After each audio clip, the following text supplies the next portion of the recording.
نحمده ونصلي على رسوله الكريم اما بعد اعوذ بالله من الشيطان الرجيم بسم الله الرحمن الرحيم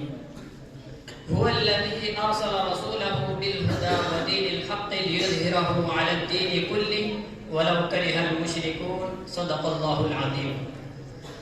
وطن کا ذرہ ذرہ ہے یہاں اس بات پر شاہد وطن کا ذرہ ذرہ ہے یہاں اس بات پر شاہد مدارس کے ثبوت علم اس ملک کے جانباز غازی ہیں سیاسی کھیل ہے ورنہ یہ دشمن بھی سمجھتا ہے کہ اسلامی مدارس مرکز کردار سازی ہے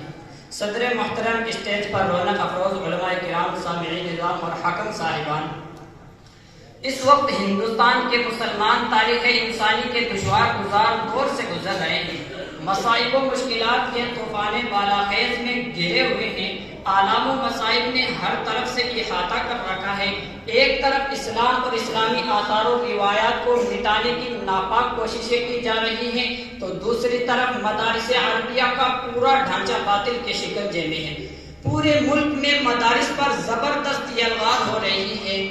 اور دشمنان اسلام نے آج پورے ملک میں تعصب و عناد کا جال بچھا دیا ہے اور فتنہ پرور تنظیمیں عالمی سطح پر مدارس حقہ کی کردار کشی میں سرگرم ہیں اور اسی پر بس نہیں بلکہ آج ان مدارس کو دہشت گردی کا اڈہ قرار دیا جاتا ہے یہ مدارس تو دین کے قلعے ہیں اور ان پر دہشت گردی کا الزام افسوس صد افسوس میرے دوستو یہ مدارس تو اس قابل تھے کہ انہیں سینوں سے لگایا جاتا انہیں پلکوں پر بٹھایا جاتا ان کی تعمیر و ترقی میں ہر طرح کا تعاون کیا جاتا انہیں سر سبز و شاداب رکھنے کی ہر ممکن کوشش کی جاتی کیونکہ یہی وہ مدارس ہیں جن کی کوکھ سے جنم لینے والے علماء کرام کی قربانیوں کے نتیجے میں ہندوستان آزاد ہوا انہی مدارس سے نکلی ہوئی تحقیقات کی بدولت اس ملک میں آزادی کا انقلاب آیا انہی مراکز کے جانباز سپاہیوں کی جد و جہد کے بعد باشندگان وطن نے سکون اور راحت کی سانس لی انہی خانقاہوں کے اندر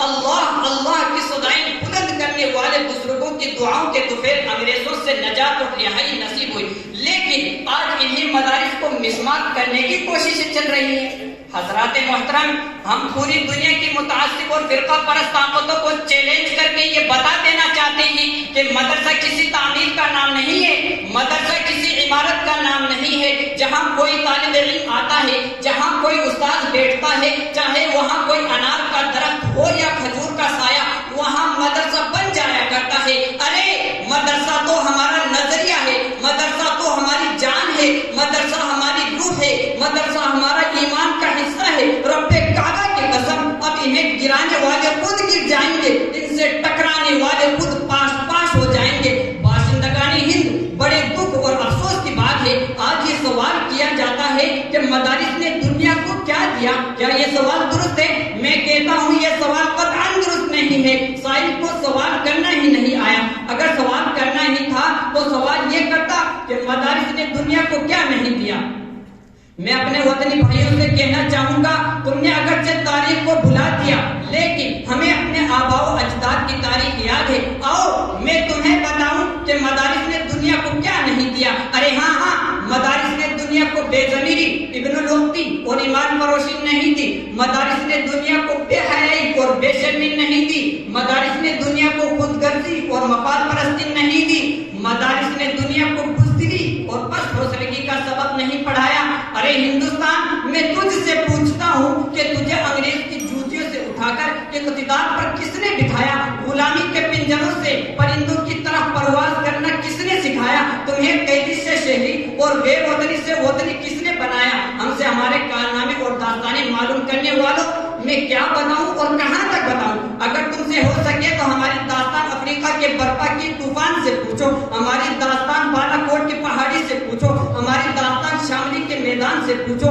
ہماری داستان عدالت کے کٹہرے سے پوچھو ہماری داستان پھانسی کے پھندوں سے پوچھو ہماری داستان کالے پانی سے پوچھو یہ تمام کے تمام ہمارے علوف و وفا کے نغمے سنائیں گے آج کثرت پر اترانے والوں اور اقتدار پر گھمنڈ کرنے والوں تمہاری حکومت انگریز کی حکومت سے طاقتور نہیں تمہاری یہ شاطرانہ چال انگریز سے تیز نہیں لیکن ایسے پرفتن دور میں اپنے مسلمان بھائیوں کو مخاطب کر کے کہتا ہوں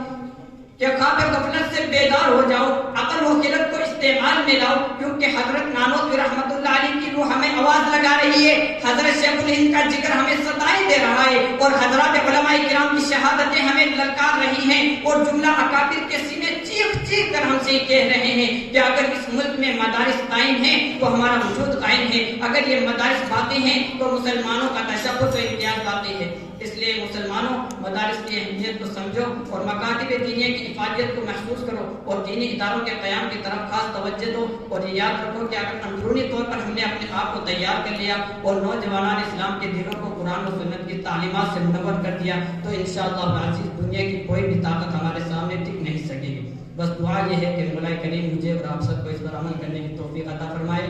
آمین و آخر دعوانا ان الحمدللہ رب العالمین۔